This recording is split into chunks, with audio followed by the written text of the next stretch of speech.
नमस्कार दोस्तों, मैं संदीप कुमार कौशिक आप सभी का आपके अपने कार्यक्रम एस्ट्रोनोलॉजी 456 में हार्दिक स्वागत करता हूं।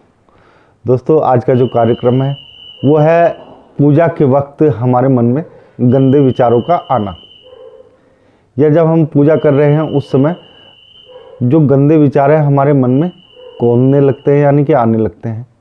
कई लोगों के साथ ऐसा होता है और ये किस कारण से होता है, इसी के ऊपर हम आज चर्चा करेंगे और साथ ही ये बताएंगे कि इसका समाधान क्या है। दोस्तों, ये कोई आम बात नहीं है कि पूजा के वक्त आपके मन में गंदे विचार आ रहे हैं। इसका अर्थ यह है कि आप जो है भक्ति के मार्ग पे चल पड़े हैं, यानी कि आपकी पूजा जो है स्वीकार हो रही है, यानी कि जो अंदर का मैल है वो कट के बाहर आने के लिए तैयार है।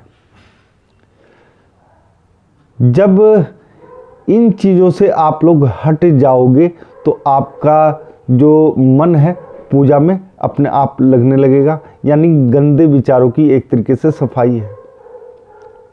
कुछ देने से पहले आप लोगों ने देखा होगा कि अगर हम कुछ खाते हैं तो पहले थाली साफ़ होती है, उसी में खाते हैं, या साफ जगह पे ही खाना पसंद करते हैं, ग्रहण करना पसंद करते हैं। तो मन के अंदर जब तक ये गंदे विचार रहेंगे तो तब तक भक्ति का जो मार्ग है वो ग्रहण नहीं कर पाओगे आप।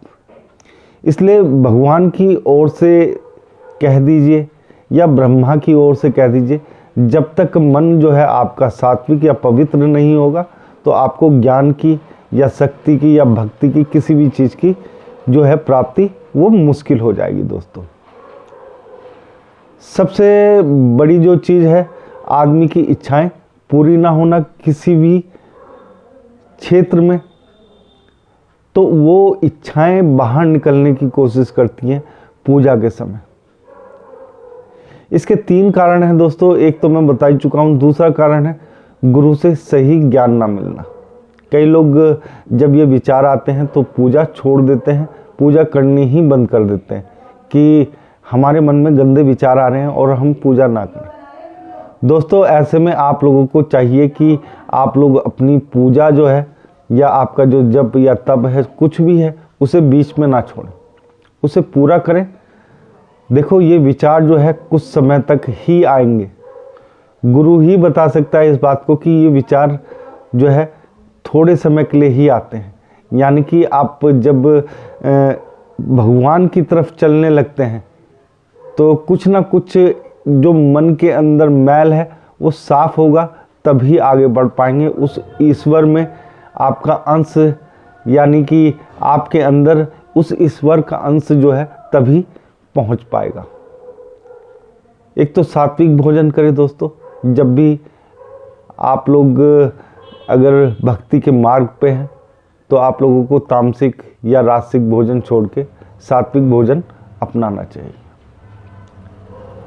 दूसरी चीज़ है दोस्तों, बिना गुरु के ज्ञान नहीं मिलता। तो अगर आप लोग जो ये समस्याएं होती हैं अधिकतर उन लोगों के साथ होती हैं जिनका कोई गुरु नहीं होता, यानी कि अगर आप लोग भक्ति के मार्ग पे भी चलना चाह रहे हैं तो कोई ना कोई गुरु आप लोगों को अवश्य ही बनाना चाहिए। तीसरी चीज़, देखो, जब हम ब्रह्म से मिलते हैं तो सबसे पहले हमारा शरीर होता है, फिर मन होता है और फिर ब्रह्म होता है। यानी पहले हमें शरीर से साथ आना पड़ता है, फिर मन से आना पड़ता है और फिर हम ब्रह्म में लीन हो जाते हैं। लेकिन इन्हीं के साथ इन तीनों चीज़ों की जो विकार है उसे समाप्त करना पड़ता है। इसके अलावा दोस्तों, पूजा का कुछ समय निर्धारित है और कई लोग जो है उस समय पर पूजा ना करके थोड़ा सा ऊपर या नीचे कर देते हैं। जैसे कि सुबह जो ब्रह्म मुहूर्त होता है दोस्तों, उसी में पूजा का विधान है। लेकिन कई लोग जो है 8 बजे, 9 बजे, 10 बजे, 11 बजे, 12 बजे, वैसे तो भक्ति का कलयुग में प्रभु के द्वारा एक वरदान प्राप्त है, अगर आप मेरा नाम ले लोगे सच्चे मन से तो भी आप लोगों को एक तरीके से मोक्ष मिल जाएगा। लेकिन दोस्तों, अगर आप लोग भक्ति में हैं और प्रभु की आराधना करते जा रहे हैं और उसके बावजूद भी आप लोगों को उस चीज़ की प्राप्ति नहीं हो पा रही है तो आप लोगों को ये सब करना पड़ेगा। यानी कि स्वच्छता जो है वो जरूरी है, समय का पालन भी जरूरी है, नियम भी जरूरी है। इनके बिना आप लोगों को मार्ग नहीं मिल पाएगा भक्ति का। एक तरीके से जब हमें कुछ मिलने वाला होता है उससे पहले जो है हमारे अंदर में देखो नेगेटिव विचार भी आते हैं, पॉजिटिव भी विचार आते हैं। तो उन सब चीज़ जब ख़त्म हो जाती हैं, वो सब चीज़ें जब ख़त्म हो जाती है तब हमें जो है भक्ति का मार्ग यानी कि प्रभु से मिलने का मार्ग जो है साफ होता है।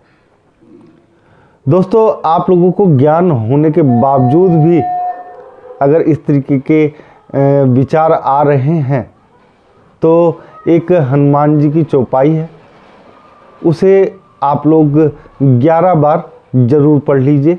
इससे आपके मन में जो गंदे विचार आते हैं वो स्वतः ही समाप्त हो जाएंगे। वो चौपाई इस प्रकार है।